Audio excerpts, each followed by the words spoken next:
Hello, my name is Zelina Marshall. I'm the Honors Admissions Coordinator at the University of Tennessee, Knoxville. I have with me today a current student who serves as an Honors Ambassador within our office.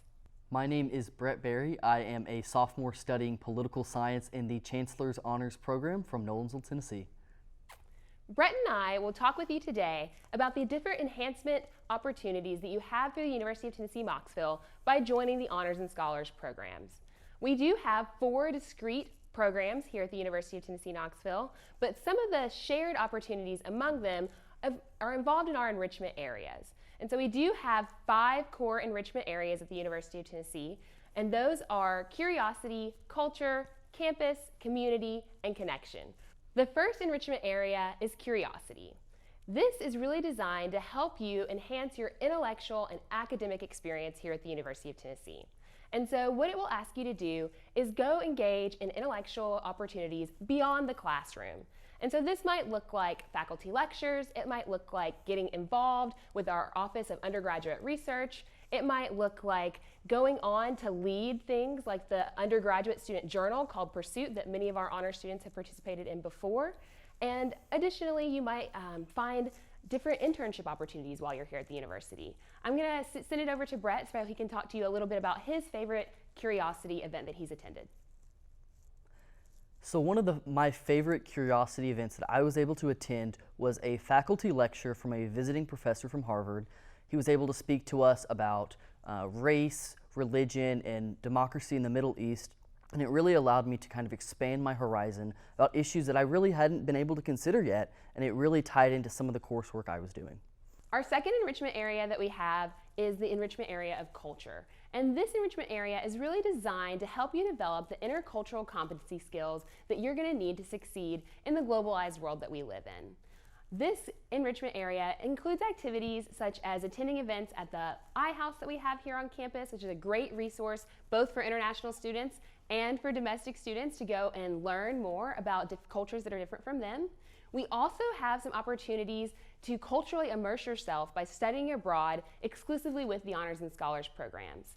This might look like going on a faculty-led trip where you go with UT faculty members and experience a different country with them, or we do have options through Honors and Scholars to strike out on your own, do more of an independent semester-long trip to really establish yourself in the Dublin community. I'm going to send this over to Brett again to talk a little bit more about his favorite cultural experience. So one of my favorite cultural experiences I've had so far is the different coffee days hosted at the International House. So I was able to go and have a different type of German coffee and talk with the members at the International House and kind of learn more about it, and then take it back to my German class and share some of the experiences I had. Our third enrichment area is that of campus. And that really just means that we're asking you to get involved in UT's over 500 plus clubs and organizations. And so we are asking you to get out there, experience the different organizations that UT has to offer. And a big way that you can do that is actually through the Honors and Scholars programs themselves. So we have 3 distinct honors organizations, one of which is the Honors Representative Board. They act kind of like a student government association for the honors programs, and they liaise between the staff and the students. We also have the Honors Ambassador Group like Brett himself, and they help our prospective students to learn more about the university and learn more about what it is to be an honors vol. And then finally we have the Honors and Scholars Multicultural Inclusion Council, and they help us by setting up workshops or different events to make sure that we have an inclusive and diverse community and make sure we have an understanding community and that everyone feels welcome as well. I'm going to let Brett talk a little bit more about his favorite experience so far on campus getting involved. So I've been able to get involved within the honors community through the Honors and Scholars Representative Board. So through this board, I've been able to show to faculty members and administration some of the student views and kind of work with them to help implement them. And also I've been able to be involved as an ambassador to speak to prospective students about Honors and Scholars here. Thanks, Brett. Our fourth enrichment area is that of community. And so in Honors and Scholars, we want to make sure to enhance every aspect of your UT experience. And a big part of coming to the University of Tennessee is being a volunteer. We take that name pretty seriously. And so we ask all members of our Honors and Scholars community to participate in 25 hours of community service per year. This is just a great way to give back to our Knoxville community and also to live up to that name of being a volunteer. Brett, have you had any service experiences that you have particularly enjoyed? I've been able to volunteer with Remote Area Medical, which is headquartered here in Knoxville, and I've been able to sort eyeglasses that were donated to the organization that will be distributed to people in need.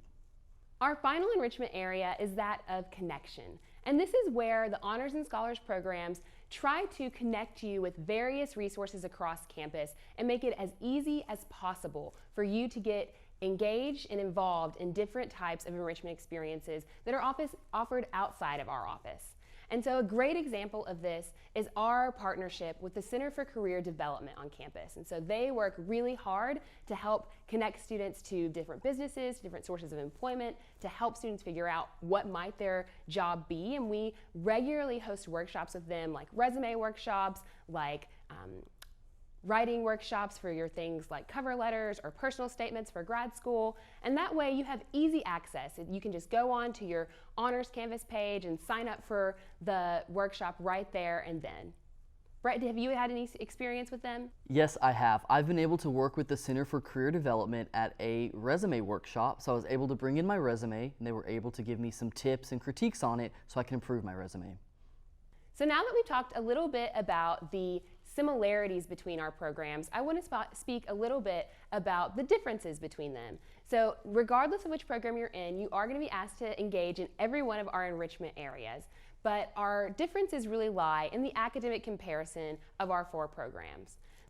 The first program I want to speak with you about is the 1794 Scholars Program. It is our only program that is 2 years, and it is our most flexible and customizable program that we offer. The reason that it's so flexible and customizable is because we only ask you to engage in one honors course the first semester that you're in the program. That honors course is a 1-hour topic-based seminar, and it can be anything from Hamilton to improv to dinosaurs. And so those are based on the faculty members' interests, and you're going to be able to take a course that maybe might not be listed in the course catalog normally, but that is, a particular faculty member's specific interest, and they can really share that love or their passion with you and through those courses. After that, in the 1794 Scholars Program, you can take additional honors coursework if you'd like, but that is not required past that first semester, and that is what makes it our most flexible program. And then finally, for 1794 Scholars, you are going to be asked to do an e-portfolio presentation. We ask all of our scholars and honors and scholars to make an e-portfolio, and that is just an extended online resume. And we do that for kind of 2 reasons. Number 1, we try to help you keep up with all of the great things that you're going to do at the University of Tennessee, starting from day 1. And then also, we want to help you hone your reflective writing skills. And so reflective writing is a great skill to have that we know that you will continue to use both at the university and then as you apply to jobs and things like cover letters, or as you apply to graduate school and things like personal statements. That is all under kind of this umbrella of reflective writing. And so we ask you to do those e-portfolios to make sure you're kind of honing those skills as you go along with us. But then the 1794 Scholars do have to present their e-portfolio, and that is kind of a capstone event for their program, and that way they can also develop those presentation skills through Honors and Scholars while they're at it. Our second program I want to talk to you about is the Chancellor's Honors Program. This program is our most traditional and our oldest program that we have here at UT, and it probably looks pretty similar to some other programs across the state and their different university honors programs. And so this program does have a liberal arts-based approach. We ask you to take a breadth of coursework to really kind of have you engage on an in-depth level across disciplines. And so how that works is we ask you to take 5 broad and prospective courses from across 5 categories. So we have 5 separate categories. We ask you to take courses in at least 3 of them. And so if you are a biology major, that might look like taking Honors Biology 1, Honors Biology 2, Honors Chemistry, and then maybe kind of switching it up and doing something like Honors Communications or Honors English. But we do ask you again to get that breadth of experience so that you really have a well-rounded approach to your honors experience through your coursework. We also ask all scholars in the Chancellor's Honors Program to engage in a first-year English writing sequence. And this is really to help you establish some research writing skills right out of the gate once you get to the University of Tennessee. We know that the earlier you start researching, the better and the more in depth you can get into your individualized research projects. And so we try to equip you with those skills from the moment that you arrive on UT's campus by asking you to take a first-year English writing sequence.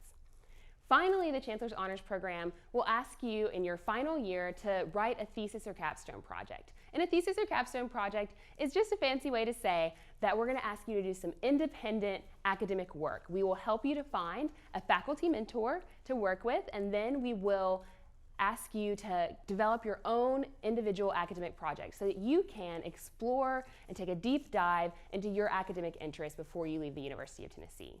This also is a great way to show to graduate schools or professional schools that you have what it takes to continue on in your education. The third program I want to talk to you about is the Honors Leadership Program. This program's academic coursework is really focused in a minor in Honors Leadership Studies. And so all the coursework that you will take for this program is going to culminate in a minor by the time you graduate from the University of Tennessee. This coursework looks like things like leadership theory, it looks like things like leadership ethics. In the middle, you get to take some more leadership application coursework to really put what you have learned in that first year to the test. And that is going to kind of culminate again in a leadership capstone project. This leadership capstone project is a way for you to demonstrate all of the skills that you've gained in your leadership coursework throughout your time at the University of Tennessee. And typically those projects are more community-based than, say, the Chancellor's Honors thesis project would be. So it's still going to have a research component. You're still going to be able to do that deep dive into maybe a community issue that you're interested in, but then you'd be more solution-based. You'd be looking to find solutions for that capstone project and offering ways to implement them that kind of better your community by the time you leave the University of Tennessee as well. The final program I want to talk to you about is the Haslam Scholars Program.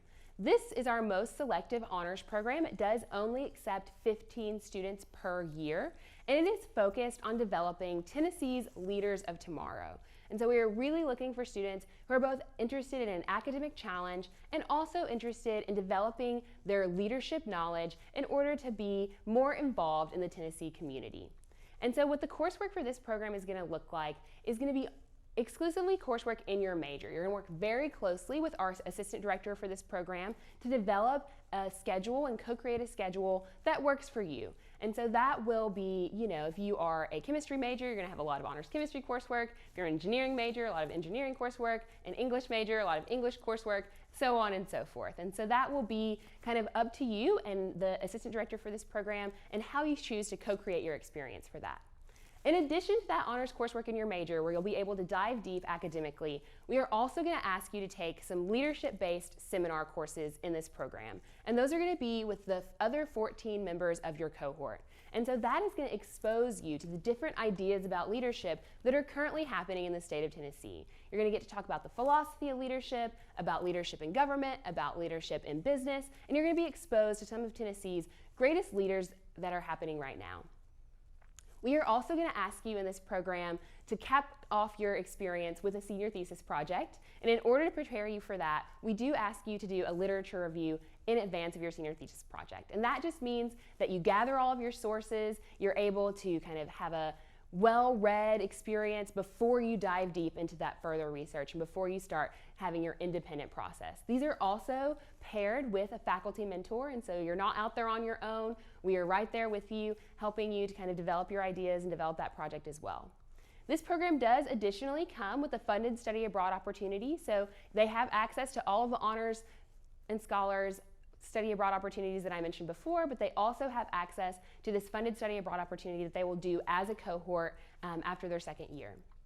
And then finally, we do ask you to have a paid internship while you're in this program. Again, that is going to be catered to you. We're going to co-create that experience for you, and we are going to help partner you with a prominent business from the state of Tennessee that is in the interests that you may have. So maybe you're an English major, but your long-term goal is to go to law school. We're going to find you a law firm to practice with, right? And so that will really, again, be co-created with you and our assistant director. We also ask that all of the scholars in this program live in our first year living and learning community. It's one of the benefits for all of our programs, but for this program, we do really want to focus on the bonds between those 15 students. And so we ask you to participate in your first year in our living and learning community and live in our residence hall. Finally, and of note, this is our only program that comes with any university scholarships or guaranteed funding. And so this program does receive generous university scholarships. It covers the cost of tuition and the average cost of room and board. And so all of the scholars in this program do receive that for all 4 years that they're at the university. And also of note, we're going to get into this a bit later, but I do want to pause and note here, this is our only program that requires a separate application than the university application. I think one of the best benefits you can get out of honors and scholars is the community aspect. So my first year, I was able to live in Dogwood Hall, which is the residence hall for honors and scholars, and it's a part of the living and learning community, which means I got to learn with my fellow classmates, see them in class, and then come home to the residence hall, and they were there as well. So I really got to build those community bonds with my fellow students. Another great thing about living in Dogwood Hall is that programming for honors and scholars occurred there.